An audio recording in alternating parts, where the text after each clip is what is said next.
You're listening to the Reversing Climate Change podcast by the team at Nori, the carbon removal marketplace. This is a show about the innovators and entrepreneurs developing solutions to climate change. All right, everybody, welcome to this week's Reversing Climate Change. I'm your guest host this week, Asa Kamer, and I'm here with Siobhan Montoya Lavender. And we are interviewing this week Nick Kusnetz. And Nick is a reporter for Inside Climate News, and he reports on the fossil fuel industry. His work has won numerous awards, including from the American Association for the Advancement of Science and the Society of American Business Editors and Writers. His work has appeared in more than a dozen publications, including The Washington Post, Business Week, The Nation, Fast Company, and The New York Times.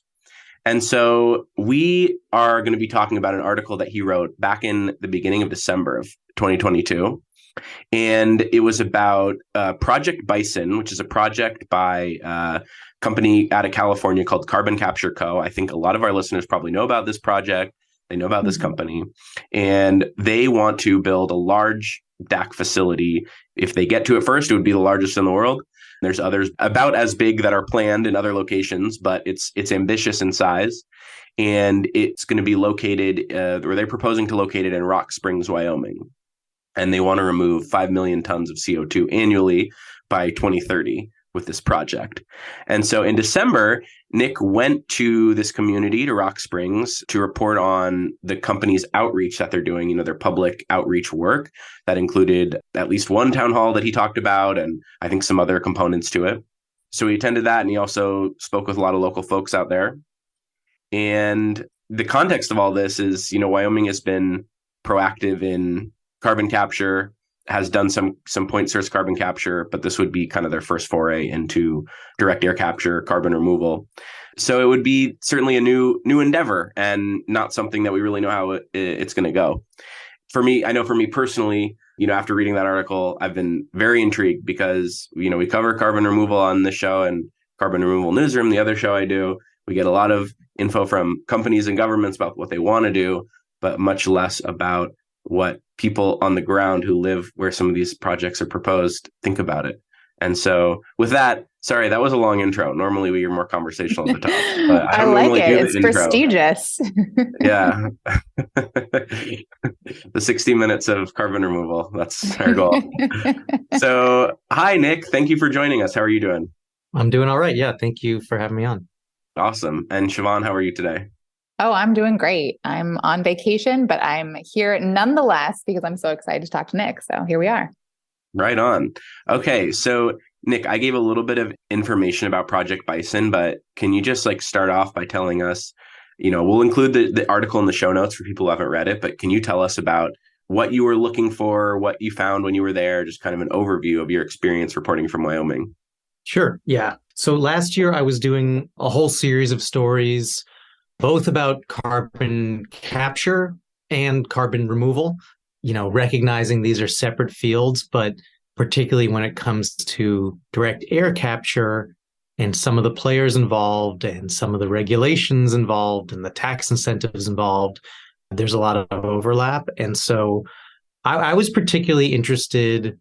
I'd come at the project in particular because I do report on oil and gas companies are, of course, big players in the carbon capture space and to some degree in the carbon removal and direct air capture space too.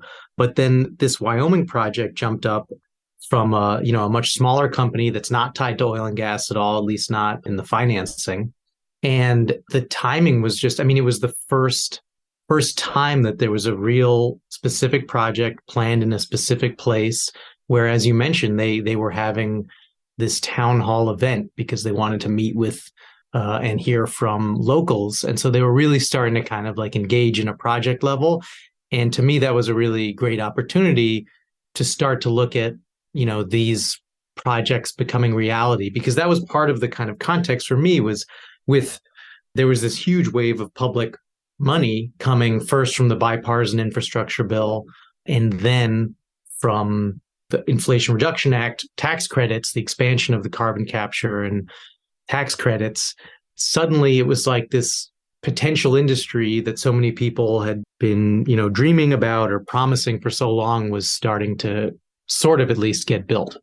Absolutely. This is sort of a random question, but how did you find out about the town hall meeting? Through a source. So I mean, I had done reporting related to Wyoming and carbon capture, Okay. independent of this already, because the state, as you mentioned, like that, particularly because it's such a coal and oil and gas dependent state. Wyoming produces like 40% of the country's coal, and fossil fuels in general provide something around, I mean, I'm not sure of the exact number, but it's around 70% of like tax revenues for state and local government. So it's hugely dependent. And so because of that, the state has really been pursuing carbon capture for a long time, primarily as a way to try to prolong the life of coal plants.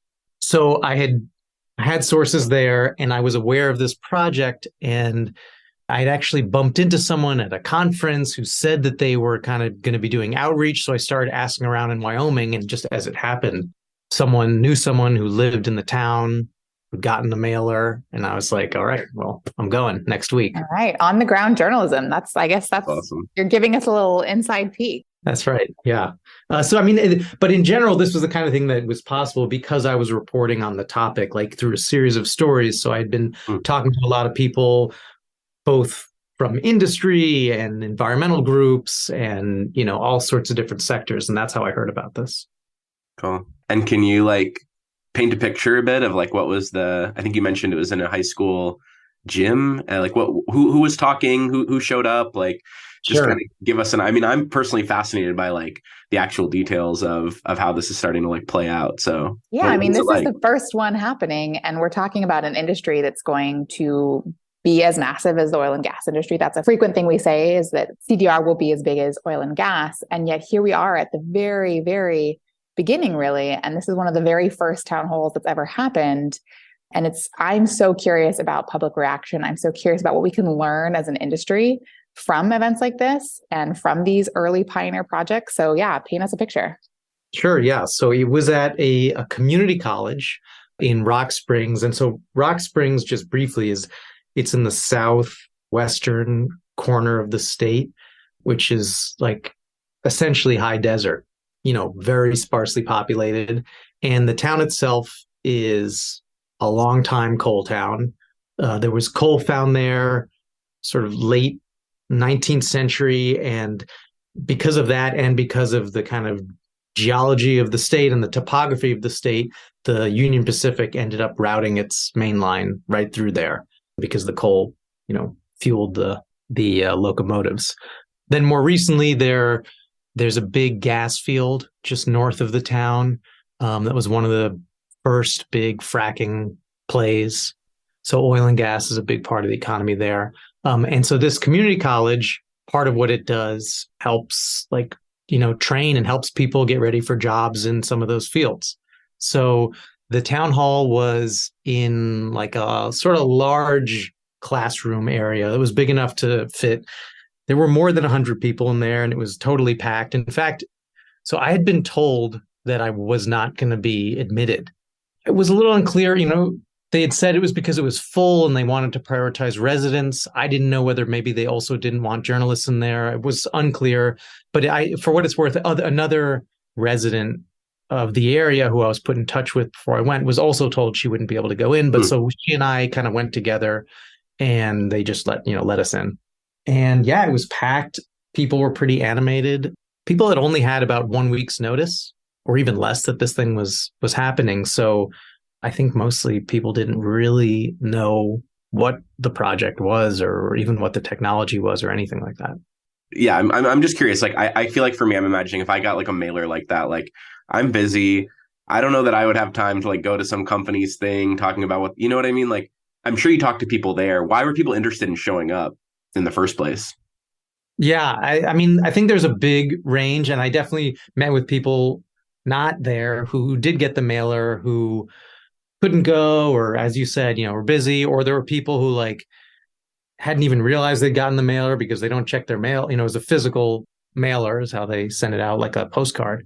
But there was a real range. I mean, there were people who were kind of really intrigued and were really hopeful that this company could maybe be like the start of a new industry, because it's an economy, as I said, that's really dependent on fossil fuels. It's been a boom bust economy for it's for more than a century, really. And in particular, some of those resources are tending more towards bust, coal specifically, particularly.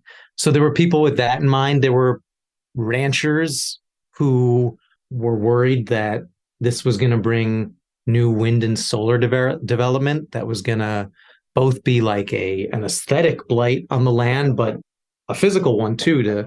There's this solar plant that's pretty close to where the Project Bison site is. And it was the first commercial scale solar plant in Wyoming. It was completed just a few years ago, and it was very controversial. I mean, first of all, it's a pretty conservative state, of course, and a conservative part of the state, and people were not necessarily welcoming of renewable energy in general. But then once the project was built, a solar farm has to be fenced. And once those fences were put up, these pronghorn, which are kind of like an antelope-like animal that lives out west, started showing up on the highway that runs next to it. And eventually the company that built it commissioned a study, and they had built it right in the middle of pronghorn habitat and displaced, part of the grazing and activity of the herd there. And ranchers also rely on open range there. There's a lot of open range in this part of Wyoming. And so they were worried that the project would, bring more fencing that would shut them out of places. So there were a whole set of people like that. I mean, there were sort of economic development people. So it was a pretty wide range. And then there were also people who were just like, what's this California company coming with this cockamamie plan that's just another outsider coming to like make money off of our resources, which in this case is our air, I guess, people were saying, and go back to California and do it there. And can you tell us a little bit about like what you saw the presentation from the company? Yeah, so the presentation was really detailed. They went through a lot of, really specific information about what they were planning. And the woman who was leading it, to her credit, said, I will take as many questions as you want and stay as long as you want. And she did that. And there were tons of questions, and people were asking about and the questions were all over. I mean, there were some that were climate change, it's real, but it's not a real threat, or it's real, but it's not caused by people. And there were people who had really specific questions about how much energy is this going to use, and how much land is that going to mean you're going to have to cover with wind and solar, and what's your business model? What happens if you go under? Who cleans up the site if you go under? Why are you selling all these credits? Why not just, lock away the CO2 and maximize that? So it was a real big range, and it got into a lot of real detailed specifics about the project. I learned a lot even from it, that the might not have gotten into with me. So I feel like for me, just hearing this is exciting to hear that there's this level of interest and action and involvement, and that the company was really receptive to saying, hey, we're going to really get into the nitty gritty and fill out these questions. I think one thing you brought up in your article that I was particularly interested in was how local governments are very much in favor of these new carbon capture or direct air capture initiatives. And was there any government representation there, or was this purely on site within 50-mile locals, or was there kind of any kind of government representation that was pairing along with the company? Yeah, there were, and there weren't government officials. They didn't give they weren't part of the presentations. Although there was someone from the University of Wyoming, where they've done a lot of the geological work, mapping out the subsurface in Wyoming to see where would be suitable places for storing CO2. But there were people from the state government and local government who were there in attendance just to talk with people, like someone from the state's economic development agency. So, I mean, as I said, in Wyoming, they're kind of all in on this, at least the governor's office. So the sort of executive part of the state government. There's definitely criticism in the state of that from different sides. I mean, I think there's some on the conservative side who think the governor has sort of a net zero pledge, right? Which is not about eliminating fossil fuels, but is purely about making Wyoming into like a destination for other states' CO2. But there are also environmental groups in the state that think that it's like this blind devotion, and that rather than making a real effort to diversify the state's economy, they're just kind of chasing this so far pretty fruitless effort to, chase carbon capture and now carbon removal as like a new economic engine. Yeah. And I think in your article, you said that the Wyoming legislature passed a law that it would somehow encourage all coal plants to have carbon capture, but that none of them yet have that. So it seems like there's government support, but at least the point source carbon capture on coal plants hasn't panned out. Is that right? Exactly. Yeah. And I mean, Wyoming so it hasn't panned out anywhere really, with a couple notable exceptions. Wyoming has given about as much support as, anywhere that I've come across.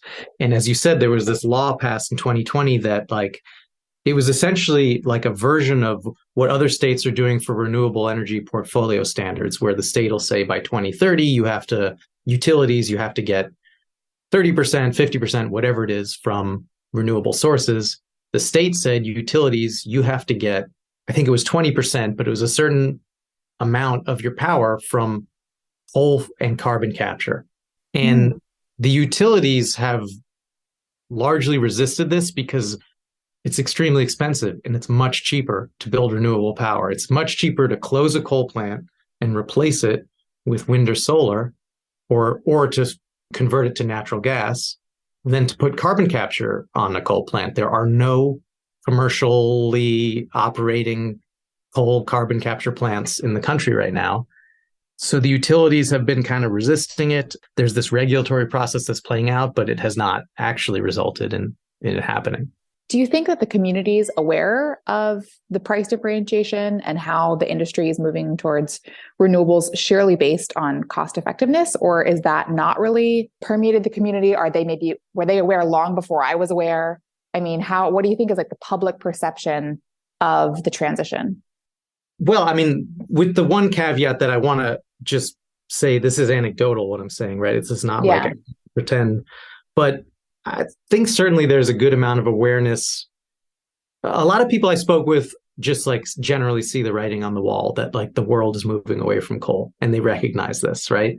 And so I think that some of the people see that and think, okay, so we've got to figure out what's next. And if carbon capture is part of that, then great. And if this kind of carbon removal thing is part of it, okay. Then there's other people who are a little more resistant. And I think there's a lot of resentment there, because also part of what's driving it is so Wyoming produces not only a lot of coal, but a lot of power with that coal. They have power plants and produce way more electricity than they use.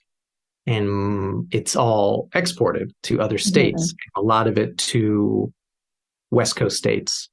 And those states have passed, 100% renewable energy targets, right? And so that's part of what's driving this. There's the economics, there's the regulatory piece of it.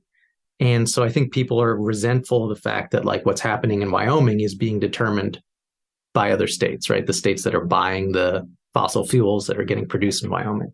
So, I mean, there's an awareness of it and, to some degree resentment, but also resignation, I think. And yeah.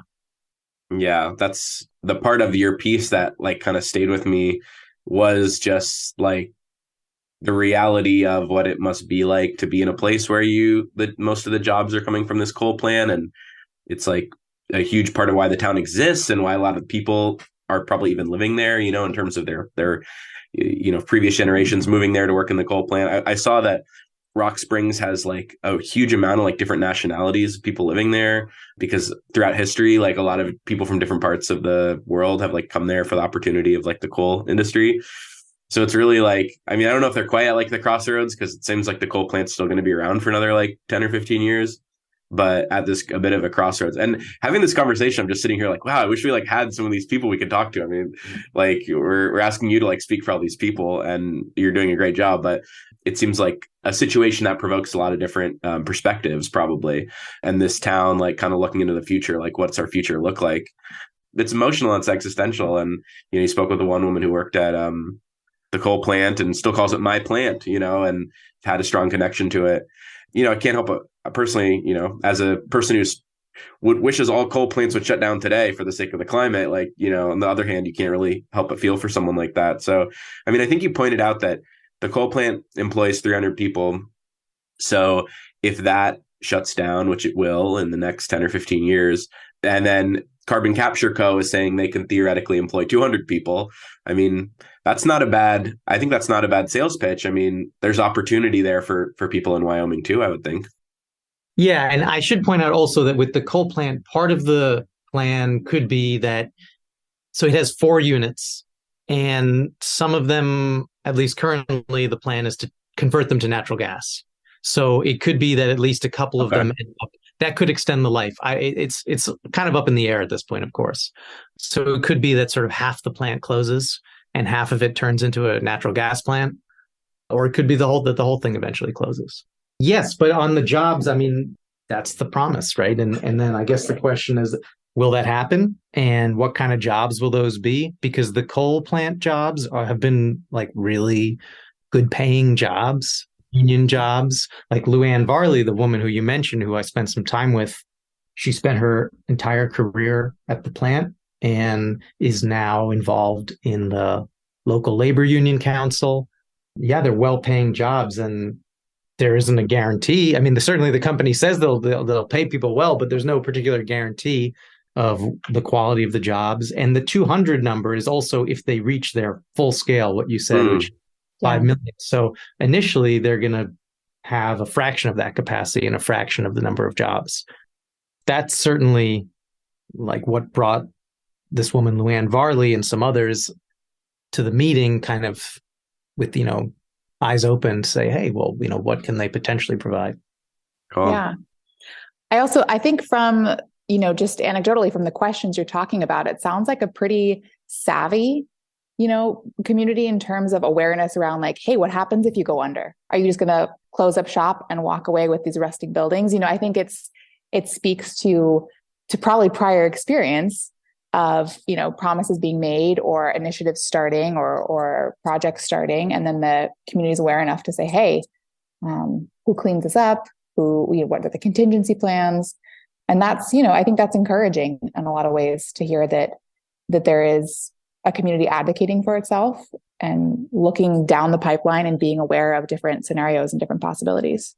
Yeah, absolutely. I mean, as I said, that's, there's a lot of oil and gas, and there have been coal mines for a century or more. And so they've been through it, and they've had companies go under and abandon mines and abandon wells. So I think people there are pretty savvy about this. I mean, there's one other voice that I definitely would want to highlight, someone who I met when I was there. And I don't think this is not representative of the community at all, but she is there. And she's a woman who is now involved with something called the Powder River Basin Resource Council, which is like, there is not a whole lot of an environmental movement in Wyoming. There aren't many local environmental groups, but this is one of them. And she actually worked in mines, but not in coal. There's a mineral called trona there. It's used to make like glass and a ton of products actually. And those mines have actually been taking up a lot of the jobs lost to coal and oil and gas so far.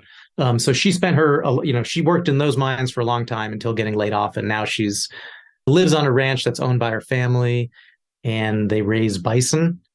And she's been really working to try to get bison, reintroduced in places across the West. So for a while, she was trying to actually have her bison move to different locations, and she had some bison go to a state park.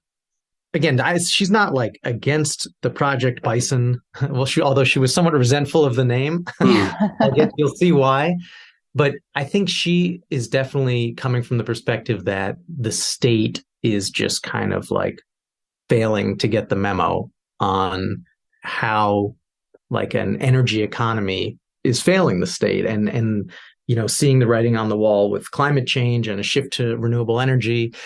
And she basically like looks at her herd and saying, look, we've devastated the landscape, and if we want to talk about like carbon removal, she said to me like, we want to talk about carbon removal, and like pointed out at her herd, there is a lot of science suggesting that restoring natural landscapes and having certain megafauna like bison, reintroduce, can revive landscapes in a way that makes them absorb a lot more carbon dioxide into the land.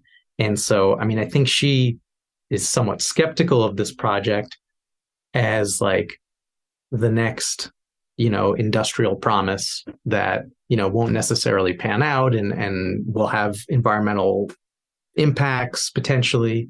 So, I don't want to misrepresent. Again, she's not sort of saying all out against the project, but I think she just sees it as like another piece of missing the big picture of what the state needs to do in terms of like reorienting itself. Totally. Yeah, we were on the other show that I work on, Carbon Removal Newsroom, yesterday. We had a recording and the conversation was about public acceptability and some of the folks that are working on legislation to try to get carbon removal incentivized at the state level, not in Wyoming, but in other states. And it's just this really interesting tension. We work on trying to promote and advocate for carbon removal, I think mostly based on the recognition from like the IPCC and other research that shows like it'll be necessary to, keep temperatures below a certain level. Yeah. So I guess it's, that's sort of the like, no one like would care to hear what I had to say at this town hall or whatever. But like, that's the question that I am so fascinated about when it comes to these public outreach and this public acceptability is like, there's like a global need meeting like a local requirement or like local trade-offs or local maybe opportunities too. Yeah. But I mean, I think, so one thing that I found interesting about the woman who I was just mentioning, her name's Michelle Irwin, is that also speaks to something that's you find in the scientific literature about this, which is like when you look at any carbon removal approach, whether it's like engineered direct air capture or ocean approaches or afforestation, pretty much any of them, once you get to really big scale, start to have like real either risks or trade-offs or costs. And like for direct air capture, it's a ton of energy use, at least with current technologies. And so if that's going to be provided with renewable energy, it means a ton of land. And in the case of this project specifically, it was something like 1,000 acres. So there is this kind of, from the IPCC, apparent need for carbon removal. But then when you look at actually doing it, it's like no one really knows how to do it at the kind of scale that might be needed without raising a whole new set of problems. Yeah. Yeah, I think that's one of the reasons a lot of people advocate for portfolio approaches, is not only that we don't know which one is actually going to be able to scale, like we can assume things and we can model things. We don't actually know what's really going to end up being viable at scale. But also we still are muddling through the impacts of every single method at scale. Like what does that actually look like? And so I think you bring up a really good point about this might be, one small project now, but I think keeping an eye to the future of like, what does DAC look like at scale? What does ocean alkalinity look like at scale? What does afforestation look like at scale is really important and is going to have all sorts of human political consequences. And again, to Ace's point, both positive and negative. There's opportunity there and there's cost there. I used to work doing environmental impact statements and field studies for major utility projects in the Western US. And so, Pacific Gas and Electric, wants to build a new gas line or whatever it is. And it's interesting because first of all, California has much, much, much more stringent regulations around this than a lot of the country. And so the fact, for example, just that you brought up that the bison, was it the, now I can think of as antelope. What's the word? Pronghorn. The pronghorn. That the pronghorn, they discovered that it had been built within some sort of migratory, it sounds like habitat or grazing habitat. is something that probably would have been discovered before the project was built in certain states because of fish and wildlife regulations. And I'm going to be interesting to see how kind of policy catches up and how regulations catch up to a lot of deployment of CDR in new areas that maybe aren't accustomed to having major utility deployed with it, concern towards environmental impact. And again, I'm curious like how the government plays into this and this kind of push and pull between the government saying, yes, let's bring in these new technologies. Let's grow our economy in this specific way. And then the reality of where that touches human lives on the ground saying, well, wait a minute, what's going to happen if this doesn't pan out? Or what's going to happen if I don't want to work in that industry? I think is a really fair thing to say. And I also really liked how you talked about there's kind of these outside economic pressures that is driving the economy in Wyoming, which is really, it was a good reminder for me because sometimes that there can be resentment there, right? And I think sometimes I resent Wyoming for having an outsized impact in politics, right? That Wyoming has 2 senators and so do I. Yeah. And yet those 2 senators are representing a lot fewer people than my senators are, And yet that you bring up this really legitimate point that while I might have fewer representation, less representation politically, I might have an outsized economic representation on other states, which is just a good point to bear in mind. Yeah, as a New Yorker, I had the same kind of thoughts going through my head when I was particularly speaking with one woman who was just like airing a lot of that resentment. But like Wyoming's economy is pretty much entirely dependent on what other states or the world are buying or doing, Yeah, and that's probably a good place to segue because I know we wanted to talk to you also about the headline for this article is carbon removal comes to fossil country. And I know this won't be the last project. And there already are other projects planned and to some level of planning in the Permian Basin in Texas and Oklahoma and in the Gulf. I know there was an application for one of the DAC hubs to be in the Gulf, and Exxon has started to do some, work to site carbon, underground storage in the Gulf. So, and even in California, I think there's going to be an application for a DAC hub in Kern County. So this probably won't be the last time that either small startups or fossil fuel companies or some combination try to work to bring carbon removal projects to former like coal or oil and gas, regions. And in fact, the DAC hub project, I think 2 of the 4 are supposed to be in former, I don't know, I forget the name, or I think resource areas or something, basically fossil fuel areas. Yeah. So I find that fascinating. Do you have like a view on or other news from other projects, or what else are you seeing out there in terms of the US, like where carbon removal might come to fossil country? Sure. So I did a little bit of reporting on another project which you alluded to there, which is proposed in the Permian Basin in West Texas. And this is planned by an oil company, Occidental. And they had announced this earlier before Project Bison one. So they say that they're now say they've started work on a DAC plant.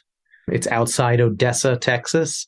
And the initial scale would be like 500,000 tons. And they say, eventually getting up to 1 million tons. And that project, that project is interesting for a whole set of reasons and different in some ways from the Wyoming one. So for starters, it is an oil company. Part of why they're doing it there is Occidental, which is like one of the biggest independent oil companies in the country. So it's sort of, a notch below like the Exxon Chevrons, but still a very big company. So they have a ton of what's called enhanced oil recovery. So they own a lot of older oil fields where what they've been doing for a while now is pumping CO2 into the oil field, and the CO2 like mixes with and sort of frees up a lot of oil that was that didn't come up initially, in the first round. And the CO2 mostly comes from like other underground sources, so that there's natural deposits.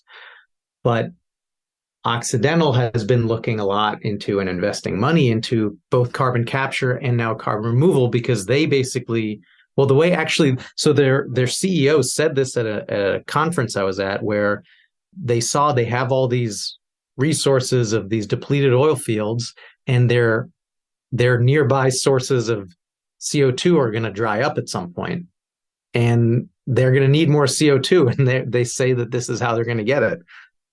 So they've proposed this project, and they've actually, so a little more detail has come out of that one because they applied for local tax breaks, basically from the school tax and from both from the kind of district schools and from the community college schools. And I sort of stumbled across this in reporting.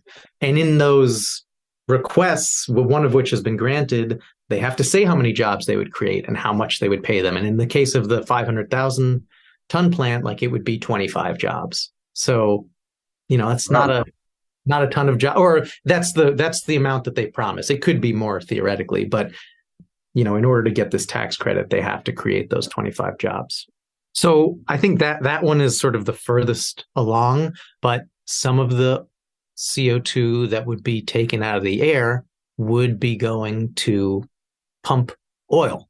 And so that's made it really controversial. They also, another story I worked on last year was they're in negotiations with California, which has like a marketplace to try to lower the carbon intensity of its transportation fuels. And, it's a little complicated. We can get into the details if you'd like, but basically the short version is they're in talks to be able to sell credits on that marketplace where like a refinery, say, in lieu of actually selling more low carbon fuel, could buy carbon credits from Occidental in Texas for putting oil under the ground. But I'm sorry, putting CO2 under the ground. But that CO2 could actually end up pumping oil. And so that has made some people in California pretty upset, saying that's kind of like against the general intent of their low carbon fuel standard. Great. Yeah. Yeah, like you said, a lot of details in trying to like pause. which way do I want to take it? Yeah, the EOR debate rages on in carbon removal spaces too. That's definitely despite it actually accounting for a very, very small percentage, right? I think it's like sure less than 5% or something, but it's a valid argument, and it's certainly not something people are going to be excited about. But it's interesting how much kind of, I would argue, outsized attention things like EOR get when like, big picture, we're talking about gigatons moving out of the atmosphere. And I think part of that is about like the fact that there is public money on the table. There are tax incentives and there are federal credits, and there's this California program. And beyond the kind of accounting, which there is like a complex sort of debate about, it's a question of like, well, what are we trying to do here, right? And if the goal of what we're trying to do here is I think most people who support pursuing carbon removal argue that like the highest priority is eliminating emissions. And in order to do that, you have to move off of fossil fuels. And so the idea that you would pair carbon removal with what is effectively a subsidy for oil production, I think is the kind of particularly galling part. Absolutely. Yeah. Yeah. It makes sense why people get up in arms about it. So just one last question. Are there other stories about carbon removal that you're covering? Do you have other plans to visit projects? What's next for your kind of series that you're working on? So something I'm still following. The kind of conceived of series is complete.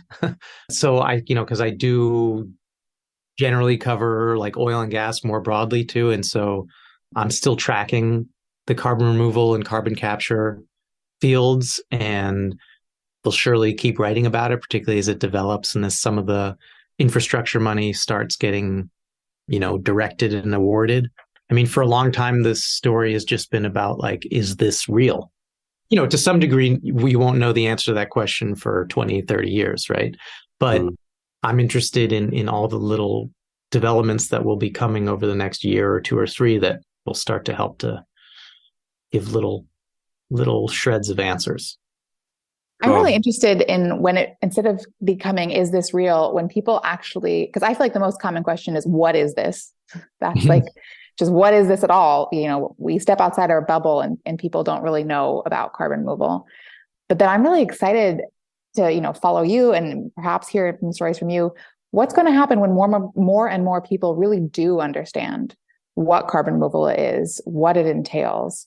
what the potential benefits and impacts are, and then what's going to happen then, because right now we're having these discussions within this relative slice of the global population that is even aware that there's such a thing as direct air capture, or that, there's such a thing as ocean alkalinity enhancement, and what's going to happen when we actually have lots of people understanding this. And a lot of times I equate this to solar and renewables, and how those were kind of niche and unknown for a long time, and now what they are today. But I don't actually think that's going to be the same path for carbon removal, because it's not as simple and personal as like, well, I need my lights to go on, and this wind turbine can make my lights go on.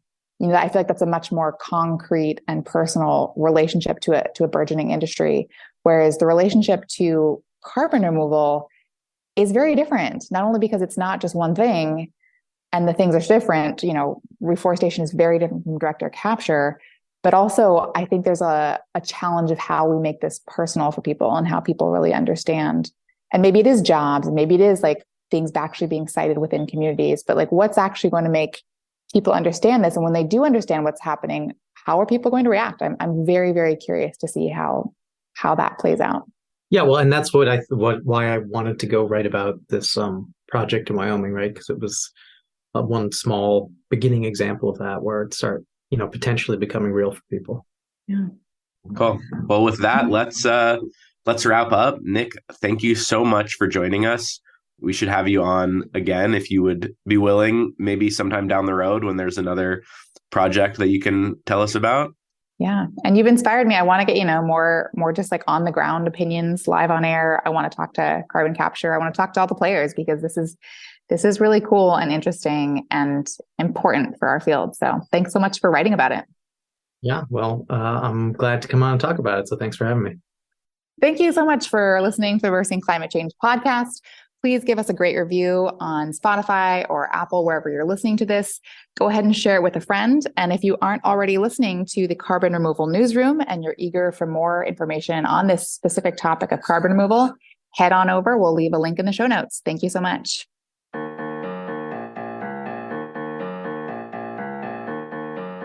Thank you so much for listening. If you could please subscribe and give us a great rating and review on Apple Podcasts or a rating on Spotify, that'd be much appreciated. It helps us get our content out to more people. You can sign up for our newsletter at nori.com, follow us on social media, and we will catch you next time.